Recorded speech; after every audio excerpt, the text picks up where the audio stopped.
Welcome to the Relevance Rapport, where we sit down with global industry leaders who are driving impact and shaping the future. Today, we're excited to sit down with Rosie Shephard.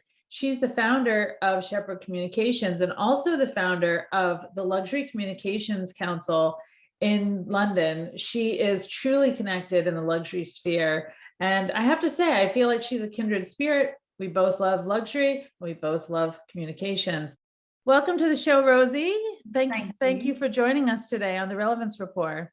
So nice to be here. Yeah, and where are you now? Are you in London? I'm at home in my home in Chiswick, where I have been for basically a year and a half, as per everybody. And it's sweltering hot today for a change. We're bucking the trend of the great misery of British weather, and it's in a heat wave. Amazing. Well, we are also having lovely hot weather, and I'm so glad for it because we've been getting downpoured, lots and lots of rain, heavy downpours for many days now. And I'm just relieved to have some sun because we've had nothing but clouds. So, I really think that, the summer's getting on and the weather should be hopefully more consistently nice now. And, we don't have anything to complain about soon. Exactly. Brighter days ahead. Yeah, definitely. All around. I mean, this pandemic has just been unbelievable. And I know everybody's had to really adapt. I mean, you have been leading your own communications agency and also running the Luxury Communications Council, correct? Yeah, exactly. And I don't know which has been busier. It's pretty astonishing, actually. So for background, so the Luxury Communications Council, we founded it in 2017 with the intention of really just asking the luxury industry, especially in the marketing comms department, to sort of up their game in innovation. Mm-hmm. So certainly British brands, certainly, and also international brands in the luxury sector were a bit stagnant.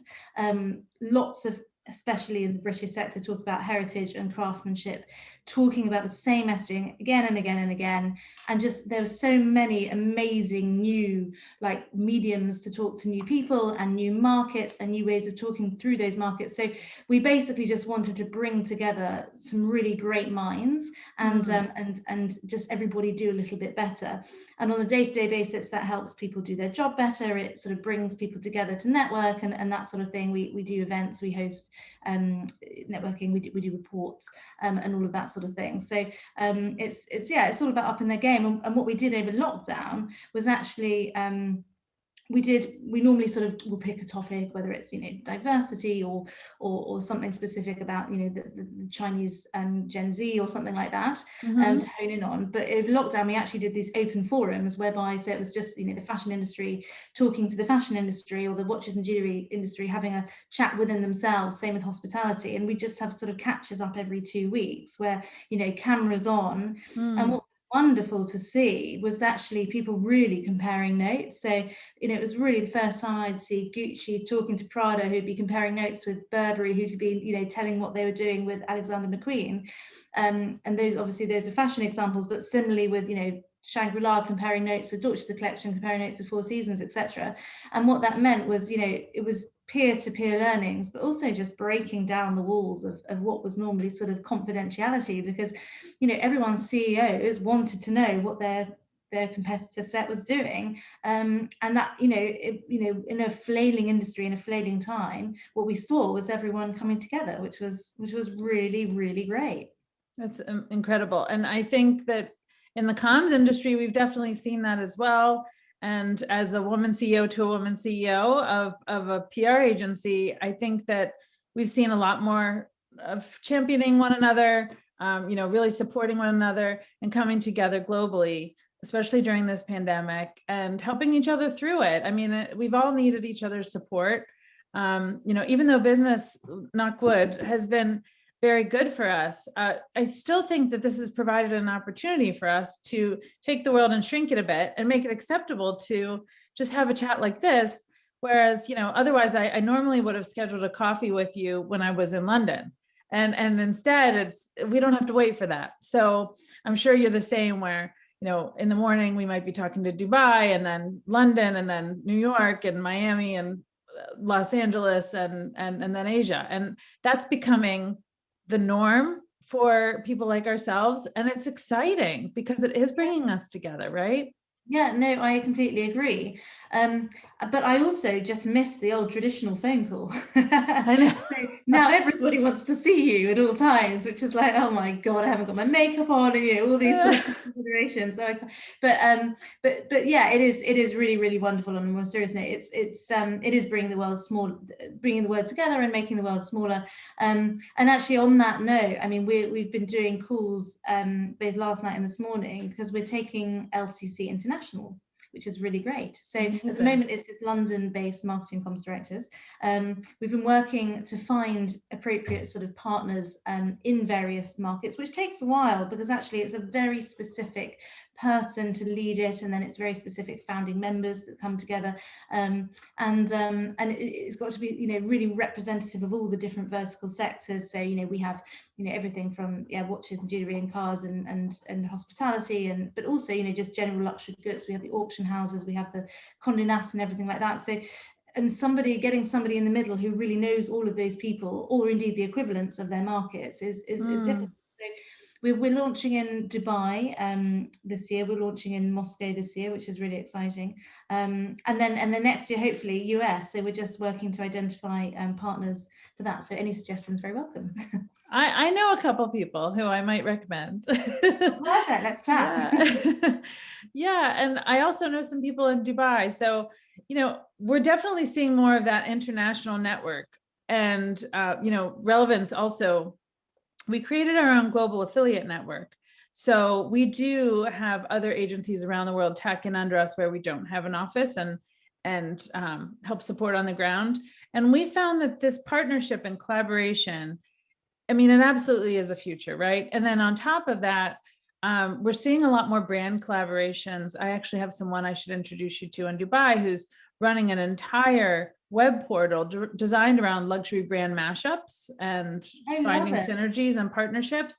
So there's becoming a whole world around this network of how do you find access to the brands that you really want to create a partnership with. And as you know, this is really what makes our job so exciting, and also helps us create great stories for brands, because we can really see opportunities and brand synergies and create these partnerships that are going to take a brand that, yes, would be newsworthy and exciting in its own right, but then take it to the next level with something that hasn't been created before, and really, really create something special.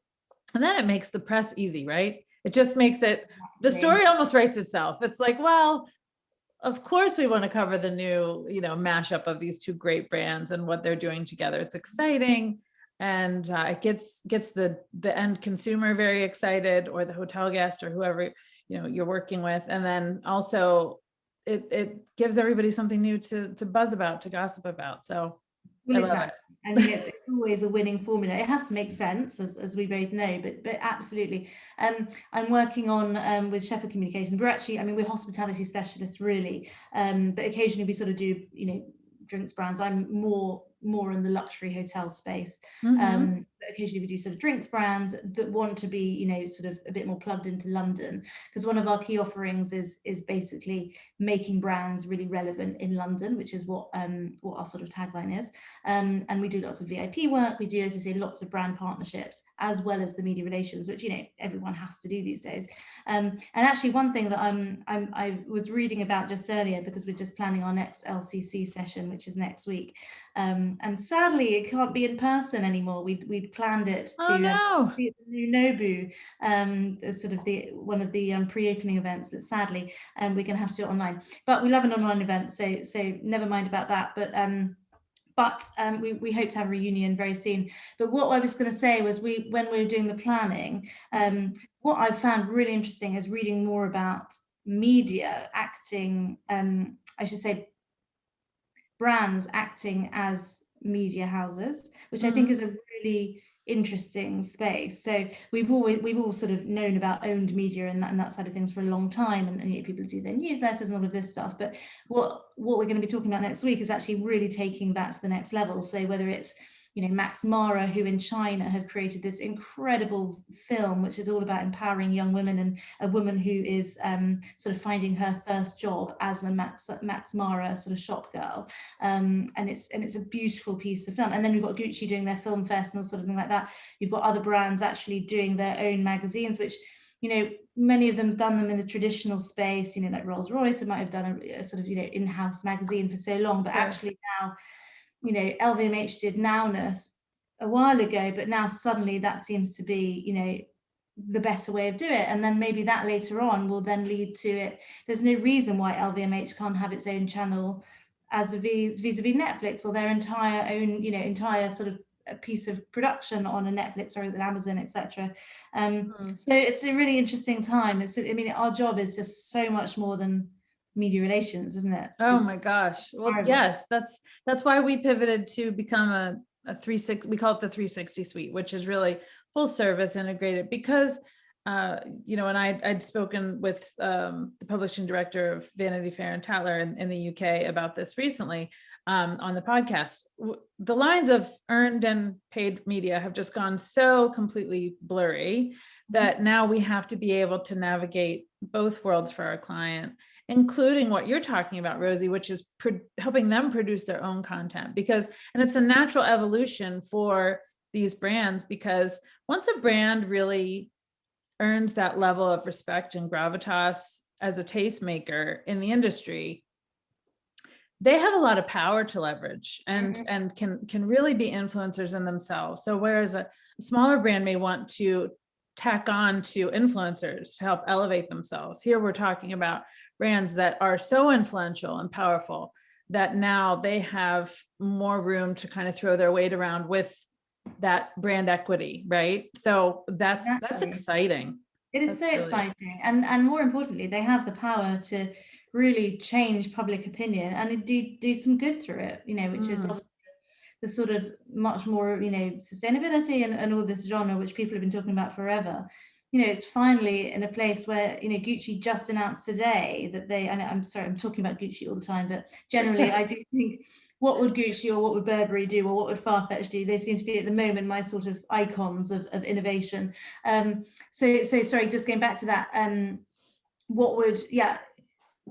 just going back to that, the environmental report that Gucci have just published, it's a really comprehensive piece of literature all about, holding themselves accountable for, and that's, that not only sort of has the power to sort of, change make, as we say, in public opinion, but equally puts pressure on other brands, which is all really positive. And these, as you say, these big brands, which are these sort of powerful tastemakers, hold this amazing power to do that. Well, I, for one, am very on board with these brands using their voice for good.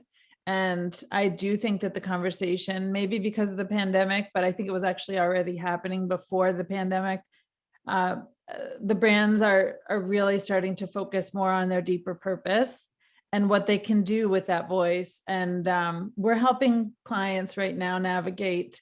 We have something called the purpose method, where we help quickly deduce what causes might be the best fit for them. They don't want to sort through every philanthropic opportunity and every charity. So we used AI technology to basically quickly help them hone in on some great programs and options that they could bake into the ethos of their brand, and then come up with a custom program that's not just donating or having another gala dinner. And you know what I mean, because that's kind of become the expected now. Now it's like, again, we have to have progress and evolution around how we are championing progress. Progress can come, progress and purpose, I should say, can come in many forms, as you know, and we're helping. And most luxury PR agencies and media companies are all having this conversation now, where it's like, how do we do things a little bit in a more creative way and more progressive, innovative, and do something more than just make money, but really, really drive something more purposeful forward. Are you having that conversation a lot at the Luxury Communications Council? Yeah, I mean, we've always had it. It's sort of been underlying in everything we do, I have to say. I think it's I think it's more prevalent than ever, and certain topics of responsibility come more into the forefront at certain times. So, for example, we had a big discussion about diversity really recently, actually, and it was on the day that the verdict was announced, following the terrible tragedy that happened last year. So, so it was really, really topical, and what we're seeing in that, and I'm aware I'm switching around a little bit, but what we found was people have been talking about it for ages and being like, yeah, we need to do that, we need to do that. But actually, now is the moment that actually people are turning to their strategies and being like, oh, okay, I've actually got to do something about this now. And it was super interesting. And what we really try to do at LCC is basically give people tangible assets that they can take away, resources they can look up. These experts in this space, talk to these consultants, talk to this person, whether you're looking to hire, whether you're looking for advice in representation in marketing, etc. And then similarly, we've obviously done that from a sort of humanitarian responsibility and indeed from an environmental responsibility in other sessions in the past. Yeah, and I mean, the purpose piece, as you say, exactly isn't new, but it's suddenly important to the bottom line, and finally something on the agenda of those board members, far more than just a tick box, which is great. It is great. Do you find in your meetings with these brands at the LCC, do you find that they're all sort of rallying around the same types of causes, or are they vastly different? Totally depends what industry, to be honest. So the beauty industry obviously have had a stake in this world for quite a long time. So actually Estee Lauder are a wonderful example of that. They've been working with breast cancer for a very, very long time. And actually the pink ribbon, the million was one of their initiatives in the first instance.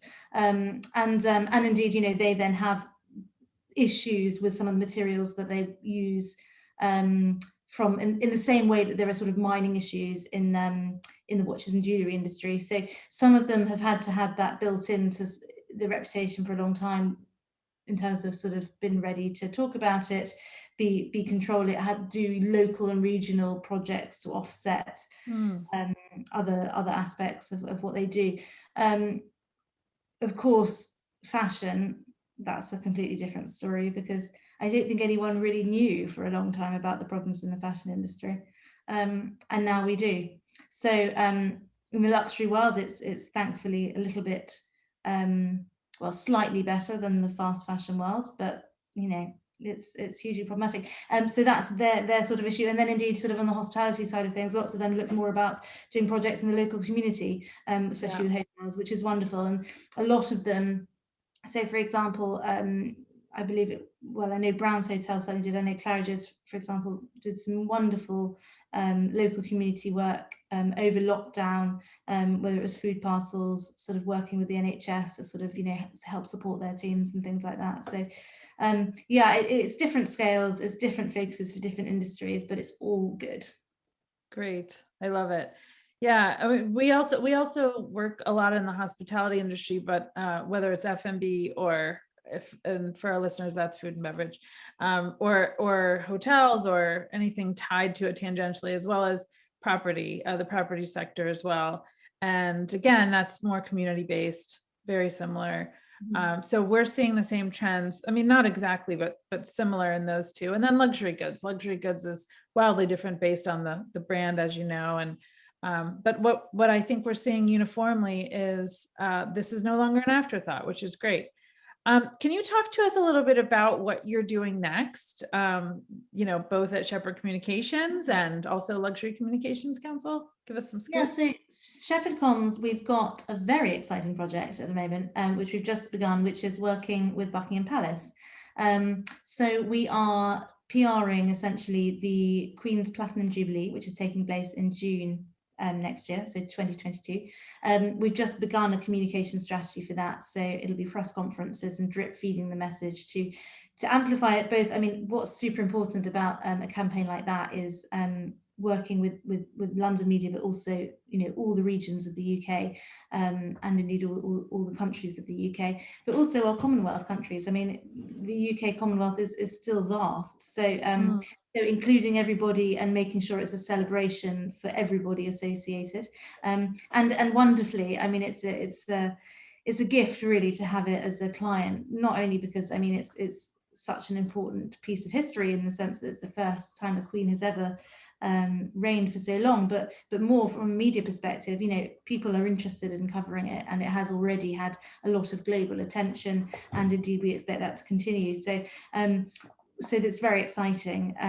That is exciting. With the Palace, and we're working with Downing Street, and then you know, it's a whole weekend of really exciting things which I can't talk about yet, but will be revealed very soon. And it's going to be great, and it's you know, to be honest, it's just what the country needs, you know, especially as lockdown becomes extended more and more, as we've had recently in the UK. So it's a really nice project, and I'm really excited about it. It'll create a nice moment to come together and kind of re-emerge out of all of this, and Exactly. you know, feel the strength of you know, sort of everyone coming together. I think that's incredible that you were awarded that gig, and what a great, amazing project to be working on. I think that'll be a feather in your cap for a really long time. So well done. I know, I don't know where to go from there, really. I mean, it's in sort of luxury world, I guess you don't get much higher than the Palace, but anyway. No, I don't think so. I can't think of too many you know, higher levels to go there. But I think that what you will find is probably that people are ready to come around the Queen after all the tragedy she's been facing, you know, with the passing of her husband and everything. So I think everybody's ready to rally. Everyone's, at least on our side of the pond, we're seeing that, you know, a lot of support for her.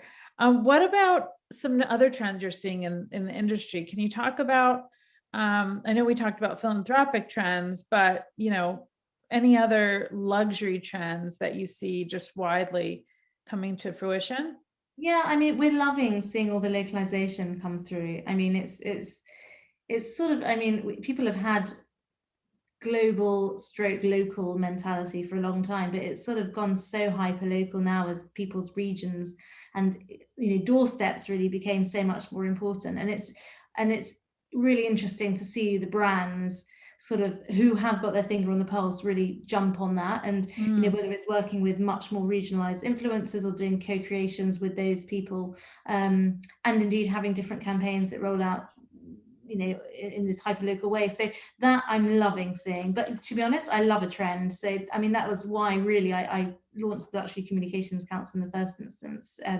You know, I was working as head of global communications and marketing at Rocket 40 Hotels, and as such, I mentioned I'd travel every week, and I'd sort of just have all these lonely room nights in the hotels by myself, and I'd be reading, whether it was, you know, some wonderful insight reports from Business of Fashion or from, you know, Forbes or wherever, you know, there's some fantastic trend forecasters, and you know, that's what really inspired LCC, because I was sort of, what we still do is we do this almost like a cheat sheet for our members. You know, if you only get to read these 5 things this month, don't worry, I've done it all for you, and you can then do that. And lots of them, you know, lots of them are a bit of a flash in the pan, and you know, we talk about trends sometimes that they're short-lived, but I guess at the moment we're in such a strange place that it's sort of, you know, what may be a trend now may not be a trend, and tomorrow what's emerged at the moment might then flip the other way. So Yeah, we absolutely. don't really know, but I'm loving watching. I mean, you know, if there is a positive side of COVID, it has really changed the way people have lived, and has changed the way what people have been thinking about and how they've been focused, and that's been really interesting to see. I think, you know, particularly with high net worth individuals as well, how they're living, how they're using their homes, how they're traveling, and how they'll bounce back is something that all of our members, you know, focus on the luxury customer, because of course lots of them have this similar luxury customer in terms of high net worths and ultra high net worths. Really intrigued to see how that will go, and we predict and we forecast and everything, but you know, we don't really know, do we? No, you can never really know. Never really know. But yeah, I mean, there's some wonderful trend forecasters in London. There's the Future Laboratory, who I really rate. There's the Current, who I also really rate, and you know, we do our bit as well, and we are all thinking in the same place at the moment. But yeah, you don't know. Yeah, I think all you can do is compare the data to the best of your ability. I love that you're doing reports. I think that the media loves reports and everybody's looking for leadership and, okay, what can I see for a barometer to really see any change indicators? And I am pro reports all around for anyone who has, a great collection of data, which clearly the LCC has.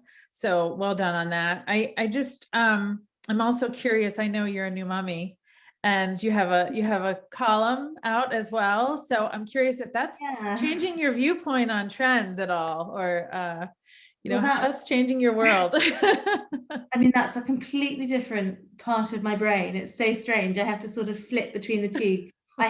I mean, it's everyone, well, many women are working mums. That's not new, but and I actually have two children. I have a 2-year-old and a 5-month-old.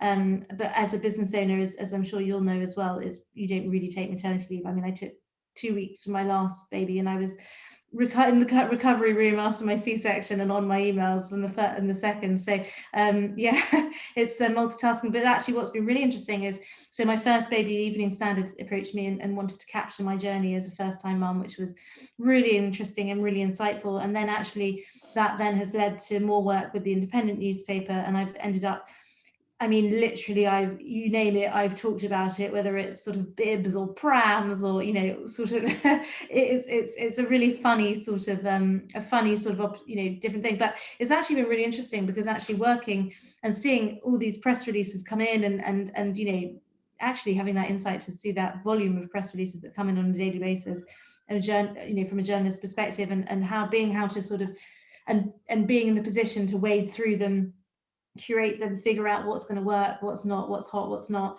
It's a really interesting process, and I do love it. I do love the writing, and it's certainly informed many of my my sort of strategies of how I think about my other side of my clients. But it's a funny old juggle. It changes you, right? I have 3 myself, and I started my agency pregnant. And people are like, what were you thinking? I said, guess what, ladies? There's never the perfect time.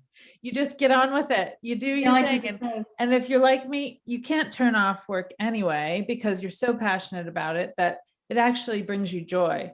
So I do think you can have it all. You can do both. And you just need a great support system around you, which it sounds like you have. And Well, so far, and then one of the kids gets chicken pox, and then it all goes completely wrong. And you're like, but we do our best. that's all we can do. We can just do our best. Well, anything else that you'd like to leave the listeners with? I mean, I feel like, a lot of the people who are listening to this might just be getting started, trying to figure out what they want to do. And you've clearly done a lot to champion industry change and bring people together. But do you have any tips that you'd like to leave our listeners with? Yeah, I mean, I think for someone starting out, I think there are opportunities to get ahead of the game. Now, I was a bit of a geek, and started working at a PR agency whilst I was at university, just a couple of afternoons a week. But it sort of just gave me the insight. And back then we were faxing out press releases, which is just bonkers now. But Remember that? yeah, exactly. But it was, and then actually by the time I'd got into the proper workforce, we were emailing, thank God. But I spent a couple of years faxing and that sort of thing, and doing the cutting and pasting of the sticking of the press reports and all of that. And so I did my time early, which was really useful, because then by the time I graduated at 21, I was able to work and walk into a global role with Fleishman Hillard was the biggest PR agency in the world at that time. It's still maybe, I think there's been several other iterations of it now, with various mergers and acquisitions. But it was a truly big feat, and actually, frankly, I didn't understand. They kept sending me off to Abu Dhabi and Dubai to sort of host various journalists, and to be honest, I didn't have a clue what I was doing. But I figured it out, as you do, and it gave me a really good opportunity just starting early. And then I think there are some tips which I have a team for LCC and for Shephard Communications, and there are some rules of conduct which go much beyond sort of wearing nice clothes or whatever, that sort of typical PR presentation thing. And some of my fundamentals are do your homework, always do your homework, never be turned up to, never turn up to a meeting, never turn up to a call, never turn up to anything without having done your homework. Another fundamental of mine is don't be late, but also don't be early, because early people are annoying.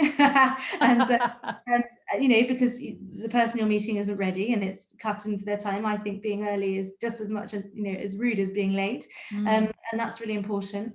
Another one of my fundamentals is never guess. I think it was Einstein who said it's better to be quiet and look stupid than open your mouth and prove it. So never guess, and that's one that comes up again and again and again with some of the young team members, and there are a few others, but I think there's those sort of fundamentals which I think if you take some of those seriously, you can really you can progress much quicker than you would otherwise. They're good ones. I like those, Rosie. I might steal a couple. I really like the Einstein quote. I'm gonna yeah, it's a good one. Use that one. And another one of mine is also just slightly, it's a very British way, we're not good at sort of talking about manifesting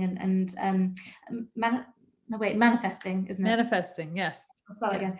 We're not good at talking about manifesting and things like that. The British sort of sentiment is just, oh my God, just get on with it. And I think there's something to that, my motto on a day-to-day basis is if not now, when? And that applies to everything. It might apply to that email replying, or it might apply to that project that I've wanted to do and had in my mind, or it might apply to that client I've been meaning to, contact, or that campaign I've wanted to launch, because life moves on and something else will come on your desk, or someone else will do it because you've missed your shot, or indeed you'll just it'll always be oh, I wish I'd done that. And so if not now, when basically is my motto for how I conduct everything, and I think it serves me quite well so far.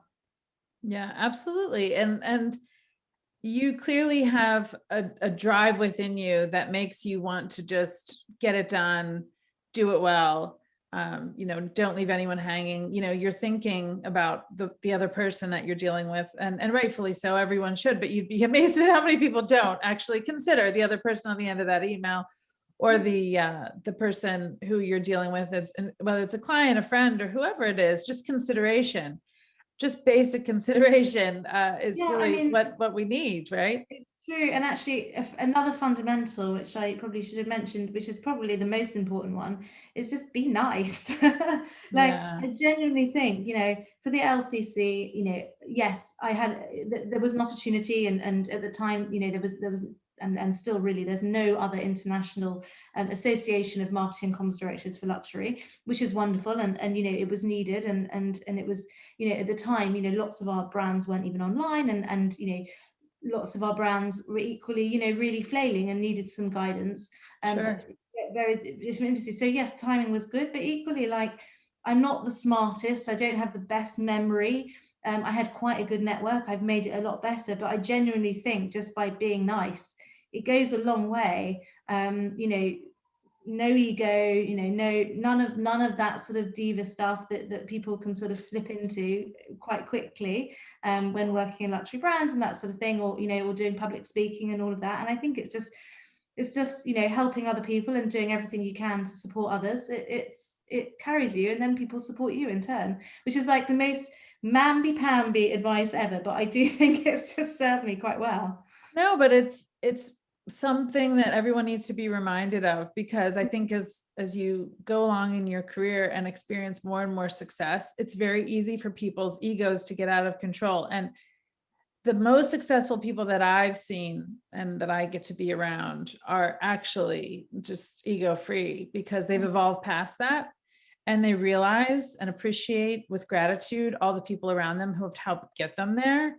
And they give freely of their time. They give without thinking about what they're going to be getting in return. Also, at my company, I always say we don't like to have that mean girl vibe that a lot of PR agencies have. And we say, even when they interview with us, we say, if you've got that in your DNA, we're not the right fit for you, and you're not the right fit for us. So we say, check the egos at the door, because we're one team. And then when you can really evolve past that and say, okay, now this PR team and this marketing team and this brand, and we come together and we become a larger team, it's really, really powerful, because we always say we play nicely in the sandbox. So like if you're doing anything in collaboration, you've got to really, again, egos at the door, one team after one goal, and that's how you really achieve great things. And it's done through collaboration. So important. And actually, one point that really proves it is, so I didn't have a team at LCC for a really long time, like for the first, 3 years really, and we've only been going for 4. It was pretty much just me, and Condé Nast for my big event. So we do the LCC Leaders Forum once a year, which is a much bigger event. It's a bit of a who's who, to be honest. All the luxury journalists come, as well as the marketing and comms directors. They also bring their second in command, which is all about nurturing the future generations of leaders. We get incredible speakers, whether it's presidents or CEOs or experts, etc., in whatever it is we're thinking about, and it's normally in collaboration with Vogue Business. And as a result of me not having a team, Condé Nast for the first 3 years lent me their team, so I literally had people on the door, which was just so nice and so collaborative and so wonderful. And it is such a cliche, this sort of mean girl mentality, and in that, but it really doesn't have to be like that. And doesn't. So important. It doesn't. And well, thank you. PR person to PR person, we can prove this on this podcast right here today, that we can collaborate, and everybody is really learning from one another and growing together. And as this globe shrinks, there creates a lot of new opportunities to have even more collaboration like this. So I really appreciate your time today, Rosie. I know you're super busy, and congratulations on all of your success. It just seems like it's the beginning for you. Thank you. I think you're going to do amazing things. And I look forward to seeing you on the top London influencers and luxury list every year. And I think you were number 6 this year, something incredible. So well done. And let's just keep doing great things, and hopefully we can have our clients collaborate. Yeah, I'd love to. Absolutely. Let's chat. Thank you, Suzanne. Of course. Take care.